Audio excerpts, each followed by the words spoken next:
পুঁই শাক ভাজি খেতে খেতে যখন রুচির পরিবর্তন করতে হয় তখন আমি পুঁই শাকটা ঠিক এইভাবে রান্না করে থাকি। এটা খেতে ভীষণ টেস্টি।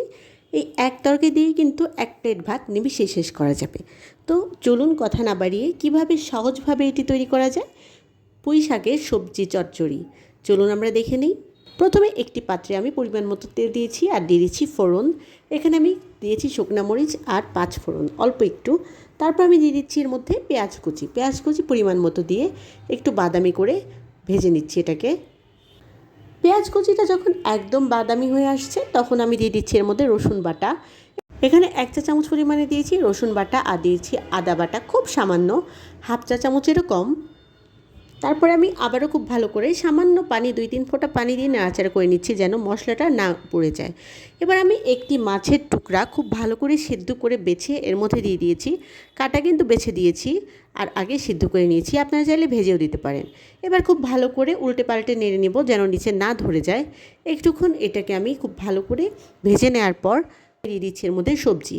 আমি এখানে কয়েক রকমের সবজি ইউজ করেছি, পটল, আলু, মিষ্টি কুমড়া আর দিয়েছি বেগুন। মিষ্টি কুমড়াটা কিন্তু দিতেই হবে। তারপরে খুব ভালো করে এটাকে আমি নাড়াচাড়া করে নিচ্ছি, হালকা ফ্রাই করে নিব। তারপর আমি দিয়ে দিচ্ছি সামান্য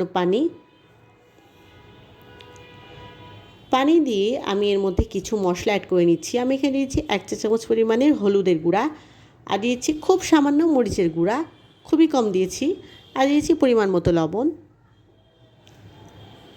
আবারও খুব ভালো করে নাড়াচাড়া করে নিচ্ছি। এবার চুলার আঁচটা মিডিয়ামে রেখে এটাকে আমি হালকা ঢেকে রেখে দেব। তারপরে ঢাকনাটা তুলে আমি এর মধ্যে দিচ্ছি কাঁচামরিচের পরিমাণ যে যেমন ঝাল খায়। কাঁচামরিচ দেওয়ার পর আমি এটাকে আবারও একটুক্ষণ ঢেকে রেখে দেব।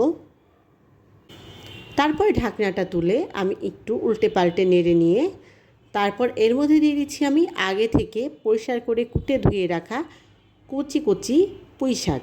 আমি এখানে একদম কচি পাতাগুলো ব্যবহার করেছি, একদম ডুগা, দেখতে পাচ্ছেন।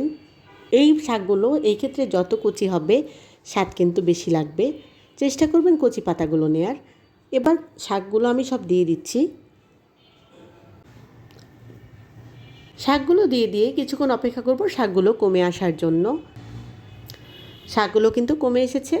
এবার আমি উল্টে পাল্টে শাকগুলোকে নাড়াচাড়া করে দেব। আমি কিন্তু আর এখানে কোনো পানি ইউজ করছি না। শাকের থেকে যে যতটুকু পানি বের হয়েছে এই পানি দিয়েই কিন্তু এটা খুব ভালো করে কুক করা হয়ে যাবে। আমি চুলার আঁচটা মিডিয়ামে রেখে এটাকে ভালো করে কুক করে নিচ্ছি। এই পর্যায়ে চুলার আঁচটা আমি একদম হাই দিয়ে একটু ভালো করে নাড়াচাড়া করে পানিটাকে শুকিয়ে নিচ্ছি। এবার এটা কিন্তু প্রায় হয়ে গিয়েছে। এবার আমি এটাকে চুলাটা অফ করে দিচ্ছি। গরম গরম ভাতের সঙ্গে লেবু দিয়ে এই খাবারটা খেয়ে দেখবেন, ভীষণ টেস্টি। যারা পুঁই শাক খেতে পছন্দ করেন না তাদেরও কিন্তু এটা ভীষণ টেস্টি লাগবে। খুব সহজ আর খুব কম সময়ে কিন্তু এটি রান্না করে নেওয়া যায়। আশা করি আপনারাও বাসায় ট্রাই করবেন।